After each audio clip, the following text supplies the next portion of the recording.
I've been attached with the feeling of waking up with you by my side.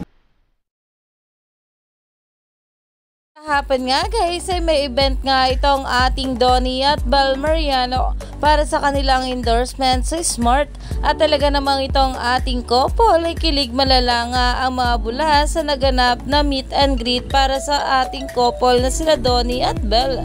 At talaga namang itong ating Donnie at Bel ay may pa-message nga para sa ating mga bula. Narito nga guys sa nasabing video, sabay-sabay tayong kiligin. For joining us this Happy afternoon. Valentine's Day! Happy Valentine's Day! The experience, and I'm sure Yan na nga guys, na kung saan itong ating Donnie at Bel ay hindi talaga nawawala ang pagka-sweet nila sa isa't isa, at kahit nga sa mga ganitong video na inilalabas ay talagang makikita kung gaano sila ka-in love sa isa't isa. Kaya naman umani pa nga ito ng maraming komento at pinag-uusapan na. Stay tuned lang tayo for more update kila Donnie at Bel sa mga susunod pa na ayuda, dahil marami pa nga talaga tayong dapat abangan sa ating couple ngayong araw, lalong lalo na at nasa asap nga itong ating couple ngayon.